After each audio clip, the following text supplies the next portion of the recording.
कहानी की शुरुआत होती है स्कॉटलैंड के एक छोटे से शहर से, जहां हमें एलेरिक नाम का एक टीनेजर लड़का दिखाया जाता है जो अपने पिता के साथ रहता है।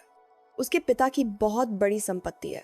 एलेरिक का एक ट्री हाउस भी है, जहां से वह दूरबीन की मदद से लोगों पर नजर रखता है। ये उसकी हॉबी है। साथ ही जो कुछ भी वह देखता है उसे वह अपनी डायरी में लिख लेता है। एक दिन एलेरिक अपने घर वापस आता है। उसे पता चलता है कि उसकी बहन मायरा अब यूनिवर्सिटी जाने वाली है। ये सुनकर वह बहुत निराश हो जाता है, क्योंकि उसकी जिंदगी में पहले से ही काफी अकेलापन है। एलेरिक अपनी बहन, अपने पिता डारियन और अपने पिता की दूसरी पत्नी लीमा के साथ रहता है। एलेरिक को लीमा बिल्कुल पसंद नहीं है। आज से 2 साल पहले उसकी असली माँ की मृत्यु हो गई थी और एलेरिक मानता है कि उसकी माँ की मौत के पीछे लीमा ही जिम्मेदार है। रात को उसकी बहन मायरा उससे कहती है कि वे दोनों क्लब चलें, लेकिन एलेरिक मना कर देता है क्योंकि उसे अकेले रहना ज्यादा पसंद है। उसी रात वो अपने ट्री हाउस में बैठकर दूरबीन से पास वाले घर को देख रहा होता है, जहां एक पूरा परिवार रहता है। वह उन्हें देखकर उनका स्केच बनाता है। तभी उसे नीचे गाड़ी की आवाज सुनाई देती है। वो देखता है कि उसके पिता डारियन और लीमा घर वापस लौट आए हैं। एलेरिक उन पर भी नजर रखने लगता है। वो देखता है कि दोनों अपने बेडरूम में जाकर एक दूसरे को किस कर रहे हैं। ये देखकर वो चुपचाप ट्री हाउस में जाकर सो जाता है, जहां उसकी माँ की एक बहुत बड़ी फोटो लगी हुई है। अगली सुबह उसकी बहन मायरा यूनिवर्सिटी के लिए निकल रही होती है। वह एलेरिक को आवाज देती है। एलेरिक उसकी आवाज सुनता तो है, लेकिन सामने नहीं आता। जैसे ही मायरा की गाड़ी छल पड़ती है, एलेरिक उसके पीछे दौड़ता है और उसे आवाज देता है, लेकिन मायरा उसकी आवाज नहीं सुन पाती और गाड़ी आगे निकल जाती है। अपनी बहन के चले जाने से एलेरिक बहुत उदास हो जाता है।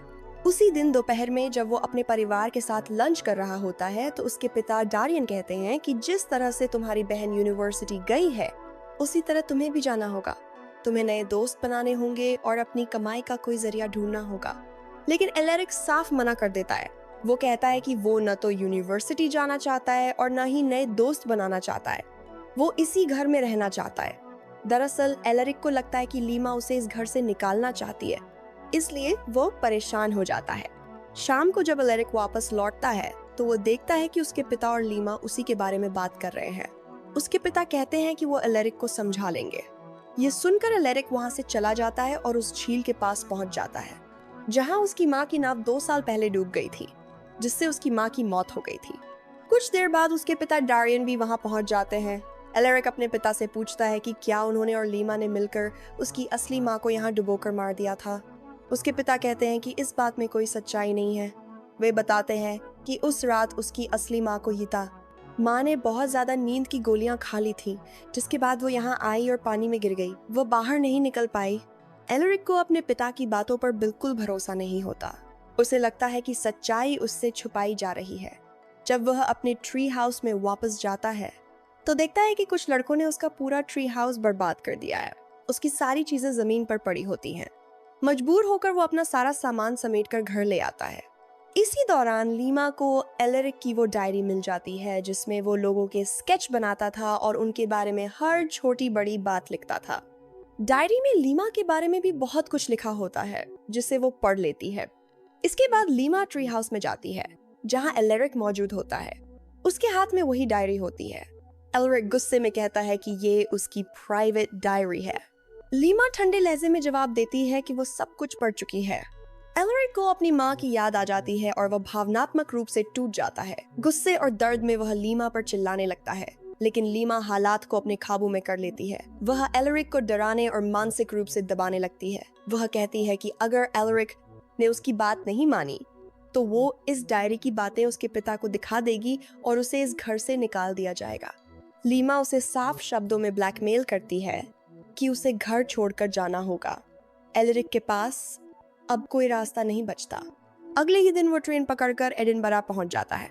वहां वो एटीएम से पैसे निकालने की कोशिश करता है, लेकिन उसे पता चलता है कि उसके अकाउंट में एक भी पैसा नहीं है। मजबूरी में उसे उस रात एक बिल्डिंग के टेरेस पर गुजारनी पड़ती है। अगली सुबह जब वो नीचे देखता है, तो उसे एक औरत दिखाई देती है जिसकी शक्ल बिल्कुल उसकी असली माँ जैसी होती है। वो उसका पीछा करता है और चलते चलते बेलमोरल होटल पहुंच जाता है। उस औरत का नाम कैरा होता है और वो होटल में एडमिनिस्ट्रेटर के तौर पर काम करती है। एलेरिक उसे दूर से बहुत ध्यान से देखता रहता है। कैरा उससे पूछती है कि उसे क्या चाहिए। एलेरिक जवाब देता है कि उसे जॉब चाहिए। कैरा उसे किचन एरिया में एक छोटा सा काम दे देती है। वहाँ उसका एक सीनियर भी होता है जो उससे बहुत रूखे तरीके से बात करता है। वो साफ कह देता है कि अगर यहाँ काम करना है तो उसकी शर्तों पर करना होगा। एलरिक मजबूरी में हामी भर देता है। काम खत्म होने के बाद वो कैरा का पीछा करता है और देख लेता है कि वो किस बिल्डिंग में रहती है। एलरिक के पास रहने की कोई जगह नहीं होती, इसीलिए उसे फुटपाथ पर ही सोना पड़ता है। वो अपनी माँ की फोटो देखता रहता है, वो उसे बहुत मिस करता है। अब जब भी वो काम पर जाता है उसकी नजर बार बार कैरा पर टिक जाती है। एक दिन वो चुपचाप कैरा के घर में दाखिल हो जाता है जब कैरा घर पर नहीं होती। खिड़की से बाहर देखने पर उसे होटल का क्लॉक टावर साफ दिखाई देता है। तभी उसे किसी के आने की आहट सुनाई देती है। वो तुरंत बाहर निकल जाता है। दरअसल कैरा घर वापस आ चुकी होती है। एलरिक उसे छुप छुप कर देखने लगता है क्योंकि लोगों को देखना उसकी पुरानी आदत बन चुकी होती है। बहुत दिन बीत चुके होते हैं। अब एलरिक की अपने सीनियर से अच्छी दोस्ती हो चुकी होती है। धीरे धीरे वह होटल के माहौल में ढल चुका होता है। एक रात सबकी नजरों से बचते हुए एलरिक होटल के क्लॉक टावर के ऊपर चला जाता है। वहां से उसे कैरा के अपार्टमेंट का साफ नजारा मिलता है। एलरिक तय करता है कि आज की रात वो यहीं बिताएगा। दरअसल लोगों पर नजर रखना उसकी पुरानी आदत है और अब वो कैरा को दूर से देखना चाहता है। जब वो ऊपर से नीचे उतर रहा होता है तभी होटल का सीनियर मैनेजर रोवन उसे देख लेता है। रोवन उसे सख्त लहजे में चेतावनी देता है कि दोबारा इस जगह पर मत आना, यहाँ तुम्हारा आना मना है। अगले दिन जब एलरिक काम कर रहा होता है तो कैरा उसके पास आती है और उससे काम का अनुभव पूछती है। एलरिक मुस्कुराकर कहता है कि उसे यहाँ काम करना अच्छा लग रहा है। दोनों के बीच सामान्य और हल्की फुल्की बातचीत होती है। रात होते ही एलरिक फिर से क्लॉक टावर पर चला जाता है। अब उसने इस जगह को ही अपना ठिकाना बना लिया होता है। दूरबीन से वो रोज कैरा पर नजर रखता है। तभी वो देखता है कि कैरा के घर कोई आया हुआ है।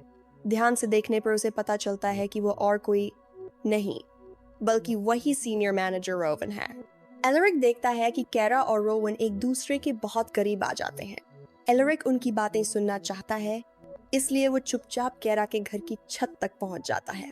वहीं से उसे सच्चाई पता चलती है कि रोवन पहले से शादीशुदा है और उसकी एक बेटी भी है। कैरा के साथ उसका रिश्ता छुपा हुआ है। ये सब जानकर एलरिक बहुत टूट जाता है। उसे अपनी माँ की बहुत याद आती है। अगली सुबह गुस्से और दर्द में वह पुलिस स्टेशन पहुंच जाता है और अपनी सौतेली माँ लीमा के खिलाफ शिकायत दर्ज करवा देता है कि उसकी असली माँ की मौत संदिग्ध है। इसके बाद वह रोज की तरह काम पर जाता है। पूरा दिन बीतने के बाद जब वह फिर से क्लॉक टावर की ओर बढ़ता है तो रोवन उसे देख लेता है और चुपचाप उसका पीछा करता है। ऊपर पहुंचने पर रोवन एलरिक को रंगे हाथों पकड़ लेता है। उस वक्त एलरिक अपनी दूरबीन से कैरा को ही देख रहा होता है। रोवन गुस्से में एलरिक को नौकरी से निकाल देता है। एलरिक कहता है कि उसे रोवन और कैरा के रिश्ते के बारे में सब कुछ पता है और वो ये बात उसकी पत्नी को बता देगा। लेकिन रोवन उसकी धमकी से नहीं डरता और उसे होटल से निकाल देता है। उसी रात एलरिक होटल के रिकॉर्ड से रोवन के घर का पता निकाल लेता है। अगली सुबह वो सीधे उसके घर पहुंच जाता है। एलरिक को सामने देखकर रोवन घबरा जाता है और उससे कहता है कि वो उसकी पत्नी को कुछ न बताए, इसके बदले उसकी नौकरी वापस मिल जाएगी। एलरिक उसकी पत्नी को कुछ नहीं बताता और उसकी नौकरी वापस हो जाती है। कुछ समय बाद कैरा उसे अपने केबिन में बुलाती है और बताती है कि होटल में फ्रंट पोर्टर की एक नई वैकेंसी निकली है जिसकी यूनिफॉर्म भी काफी अच्छी है। एलरिक उस पोस्ट के लिए अप्लाई कर देता है। एलरिक को वो पोस्ट मिल जाती है जिससे वो बहुत खुश हो जाता है। अब रात के समय वो फिर से कैरा की बिल्डिंग की छत पर पहुंच जाता है। उसी दौरान होटल का senior manager Rowan clock tower से एलरिक की दूरबीन के जरिए देख लेता है कि वो कैरा की छत पर मौजूद है। इसके बाद रोवन कैरा के घर जाता है। वहाँ कैरा और रोवन एक दूसरे के बहुत करीब आ जाते हैं। ऊपर से एलरिक ये सब कुछ देख रहा होता है। रोवन को ये अच्छी तरह पता होता है कि एलरिक उसे देख रहा है, लेकिन उसे इस बात से कोई फर्क नहीं पड़ता। कुछ देर बाद एलरिक वापस क्लॉक टावर आ जाता है। वहाँ वो अपनी माँ का वो लेटर पढ़ता है जो उसकी माँ ने उसके जन्मदिन के लिए लिखा था। दरअसल आज एलरिक का बर्थडे होता है। अगली सुबह जब वो काम पर जाता है तो कैरा उसके पास आती है और उसे बर्थडे विश करती है। ये सुनकर एलरिक बहुत खुश हो जाता है। वहीं पर उसका नया सीनियर भी मौजूद होता है जिसका नाम नेरिस होता है। रात को तीनों साथ में ड्रिंक करने जाते हैं क्योंकि आज एलरिक 18 साल का हो चुका होता है। नेरिस ज्यादा शराब पी लेता है और नशे में कैरा से कह देता है कि उसे उसके और रोवन के रिश्ते के बारे में सब कुछ पता है। वो यह भी कहता है कि उसे कैरा बहुत पसंद है और रोवन उसे डिजर्व नहीं करता, लेकिन कैरा उसकी बातों पर ज्यादा ध्यान नहीं देती। थोड़ी देर बाद नेरिस वहां से चला जाता है। अब एलरिक और कैरा भी काफी शराब पी चुके होते हैं। इसी वजह से कैरा एलरिक को अपने घर ले जाती है। वहाँ दोनों एक दूसरे के बहुत करीब आ जाते हैं। एलरिक उसे बताता है कि वह इससे आगे कुछ नहीं करना चाहता। इसके बाद दोनों वहीं एक ही बेड पर सो कर आ पाने जाते हैं। वहाँ से एलरिक उसी रोशनदान को देखता है जहाँ से वो अक्सर रोवन और कैरा को देखता था। आज कैरा के साथ वक्त बिताकर वो खुद को अच्छा महसूस करता है। अगली सुबह एलरिक कैरा से कहता है कि वह उसके साथ डेट पर जाना चाहता है, लेकिन कैरा साफ मना कर देती है और कहती है कि पिछली रात जो हुआ उसे भूल जाना बेहतर होगा। इसके बाद एलरिक रिसेप्शन पर आ जाता है जहां वो नेरिस के साथ खड़ा होता है। तभी नेरिस को एक कॉल आता है। वो एलरिक से कहता है कि रूम 405 में एक लेडी ने उसे बुलाया है और यह है अर्जेंट है। एलरिक 405 नंबर रूम में पहुंचता है, लेकिन वहां कोई नहीं होता। तभी अगले ही पल कैरा वहां आ जाती है। वो बताती है कि उसी ने उसे बुलाया था। इसके बाद दोनों एक दूसरे के करीब आ जाते हैं। दरअसल कैरा को भी एलरिक का साथ अच्छा लगने लगता है। कुछ देर बाद जब कैरा बाहर जाती है तो रोवन उससे बहस कर रहा होता है। कैरा उससे नाराज होती है। रोवन उसे मनाने की कोशिश करता है और इसी दौरान वो उसके घर तक पहुंच जाता है। एलरिक चुपचाप उनका पीछा करता है। वहां वह देखता है कि रोवन कैरा पर जबरदस्ती करने की कोशिश कर रहा है। ये देखकर एलरिक अंदर चला जाता है और रोवन पर हमला कर देता है, लेकिन रोवन उसे एक जोरदार पंच मारता है जिससे एलरिक नीचे गिर जाता है। इसके बाद रोवन कैरा को सब कुछ बता देता है कि एलरिक किस तरह क्लॉक टावर से दूरबीन के जरिए उस पर नजर रखता था और कई बार उसकी छत के रोशनदान से भी उसे देख चुका था। ये सब कहकर रोवन वहां से चला जाता है। अब कैरा एलरिक से पूछती है कि क्या वह सच में उसका पीछा करता था और ऐसा क्यों करता था। एलरिक सच बता देता है कि उसकी शक्ल उसकी माँ से बहुत मिलती है, इसी वजह से वो उसकी तरफ खींचता चला गया। ये सुनकर कैरा बहुत नाराज हो जाती है और एलरिक को नौकरी से निकाल देती है।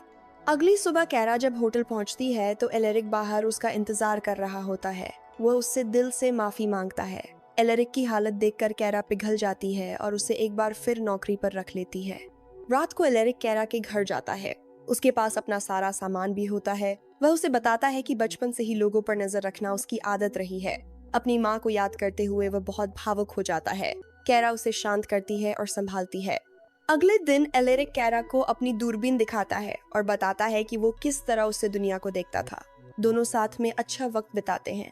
इसी दौरान होटल में एलरिक के पिता डैरियन और उसकी सौतेली माँ लीमा आ जाते हैं। पुलिस स्टेशन से उन्हें एलरिक का पता चला होता है क्योंकि एलरिक ने लीमा के खिलाफ शिकायत दर्ज करवाई थी। तभी कैरा भी वहां आ जाती है।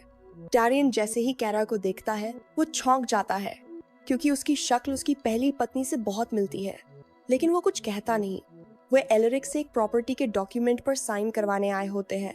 डैरियन बताता है कि उस पर कर्ज है और एलरिक की माँ ने अपनी वसीयत में एलरिक का नाम लिखा था। एलरिक को उस प्रॉपर्टी पर साइन करने होते हैं, लेकिन एलरिक मना कर देता है क्योंकि उसे पूरा भरोसा होता है कि लीमा उसकी माँ की मौत के पीछे जिम्मेदार है। रात को जब एलरिक अकेला होता है तो उसके दिल में लीमा के लिए नफरत और बढ़ जाती है। वो अपने पुराने घर जाता है और गुस्से में लीमा को कपड़े में बांधकर झील में फेंक देता है, लेकिन कुछ ही पलों में उसके अंदर की इंसानियत जाग जाती है। वो तुरंत उसे बाहर निकाल लेता है, जिससे लीमा की जान बच जाती है। एलरिक उससे माफी मांगता है। लीमा गुस्से में वहां से चली जाती है। थोड़ी देर बाद डैरियन वहां आता है और एलरिक से सच कहता है कि उसकी माँ किसी के साथ रहना नहीं चाहती थी और वो अंदर से बहुत टूट चुकी थी। उसने पहले भी कई बार ऐसा करने की कोशिश की थी। डैरियन ने उसे कई बार बचाया, लेकिन आखिरी बार नहीं बचा पाया। इसमें किसी की कोई गलती नहीं थी। ये सुनकर एलरिक को एहसास होता है कि उसके अंदर का सारा गुस्सा असल में इस बात का था कि उसकी माँ उसे हमेशा के लिए छोड़कर चली गई। वो भावुक हो जाता है और अपने पिता के गले लग जाता है। अगले दिन एलरिक फिर से एडिनबरा पहुंचता है और कैरा के घर जाता है, लेकिन कैरा उसे अंदर आने से मना कर देती है। वह कहती है कि वो रिश्तों में अच्छी नहीं है। अगर एलरिक सच में उससे मिलना चाहता है तो 5 साल बाद आए जब वो 23 साल का हो जाए। एलरिक मुस्कुराकर पूछता है, क्या 5 साल बाद भी तुम इतनी ही खूबसूरत रहोगी? कैरा के चेहरे पर हल्की सी मुस्कान आ जाती है। एलरिक वहां से चला जाता है। कैमरा उसे एडिनबरा की सड़कों पर चलते हुए दिखाता है। उसके चेहरे पर सुकून और संतोष होता है। जिस गुस्से और खालीपन ने उसे अंदर से तोड़ रखा था, उसकी वजह अब उसे समझ आ चुकी होती है। वो अपने अतीत को पीछे छोड़ चुका होता है। ये उसकी जिंदगी की एक नई शुरुआत होती है। हर इंसान की जिंदगी में उतार चढ़ाव आते हैं, लेकिन हमें अपने दुख और पुराने जख्मों को हमेशा साथ लेकर नहीं चलना चाहिए, वरना जिंदगी में सिर्फ निराशा रह जाती है। आगे बढ़ने के लिए नई सोच और नया नजरिया जरूरी होता है। तो दोस्तों, ये थी इस फिल्म की पूरी कहानी। उम्मीद है आपको ये स्टोरी पसंद आई होगी।